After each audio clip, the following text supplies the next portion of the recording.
Avant de conclure, je voudrais quand même dire un mot de notre mouvement. Deux choses.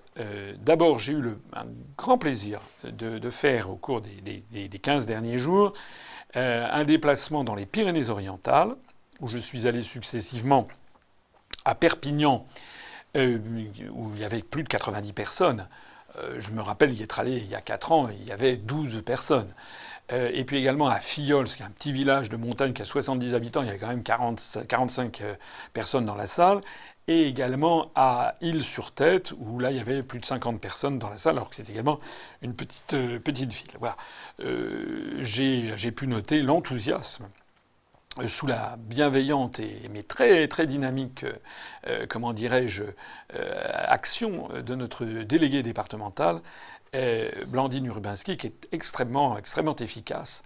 Et en réalité, il y a sur place une équipe formidable. Et puis, il y a quelques jours, j'ai fait le même exercice en me rendant dans le Finistère, où je suis allé successivement sur l'île de Saint, où j'ai été reçu très longuement, plus d'une heure, par le maire et par son adjoint. C'est d'ailleurs moi qui, à la fin, ai jugé quand même qu'il était plus courtois de se retirer. Nous avons également, je dis nous parce que j'étais avec une délégation de l'UPR du Finistère, notamment Cathy Mercier, notre délégué départemental, et puis Jean-François Gourvenec, notre délégué régional de Bretagne. Ça a été sensationnel. Non seulement le temps était de la partie, on a eu assez beau temps, on a même eu du soleil, à la différence de François Hollande qui était allé sur place. On se demande bien pourquoi François Hollande était allé sur place, si ce n'est que pour faire une scandaleuse captation d'héritage. Parce que François Hollande est un collabo, il n'a absolument rien d'un résistant. Donc c'est absolument honteux. Même, vous voyez, même les dieux ont protesté en le rinçant avec un orage. Tant pis pour lui. Nous avions les dieux avec nous, si j'ose dire, puisqu'il faisait beau temps.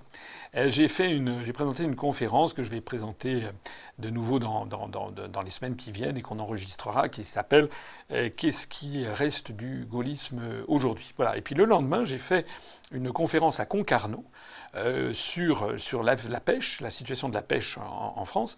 Eh bien, il y avait là aussi, il y avait 90 personnes, c'est quand même beaucoup. Pour la première fois que je me rendais à Concarneau. Voilà. Un grand merci à Cathy Mercier, notre déléguée, qui est également très très efficace et toujours dynamique et souriante.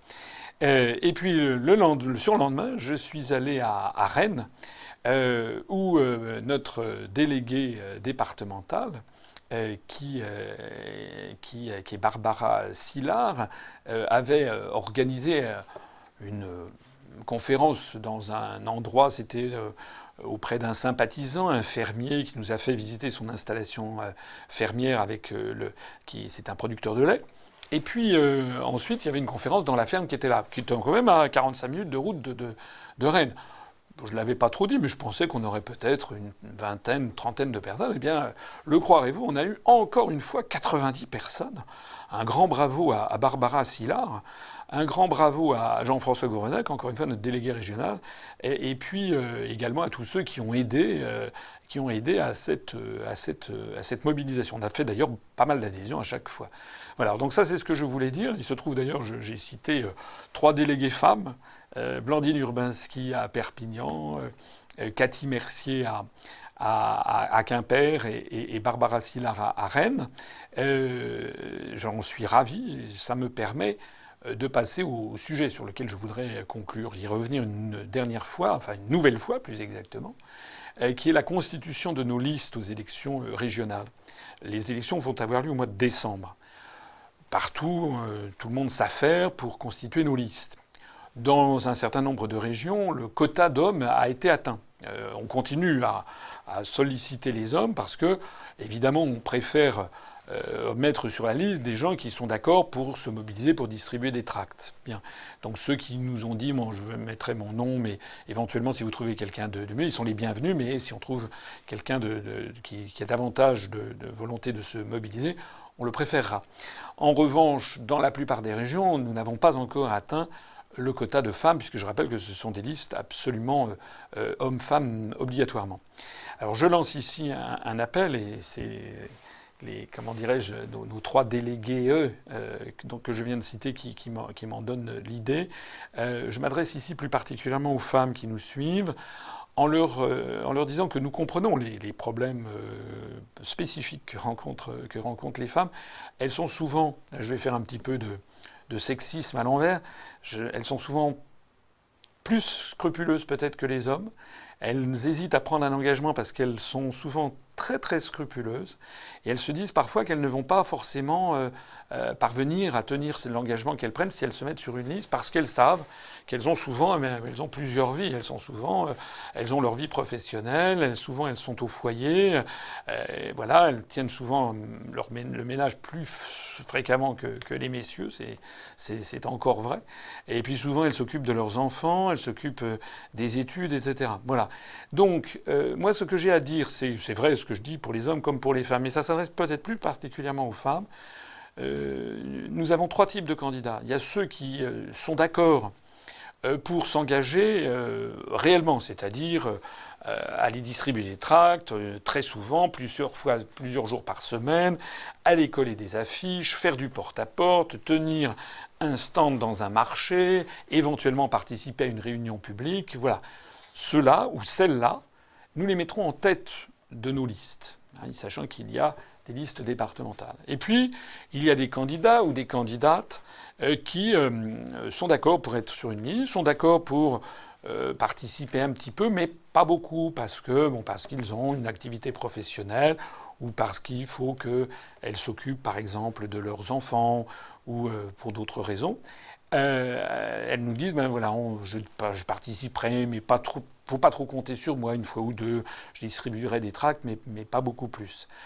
Ce genre de candidats ou de candidates, nous leur proposerons d'être en milieu de liste. Et puis enfin, il y a les candidats ou les candidates qui nous disent, écoutez, moi je vous aime beaucoup, je suis tout à fait d'accord avec vous, et je suis d'accord pour mettre mon nom sur une liste pour vous permettre de clôturer la liste, sinon vous ne pourrez pas le faire.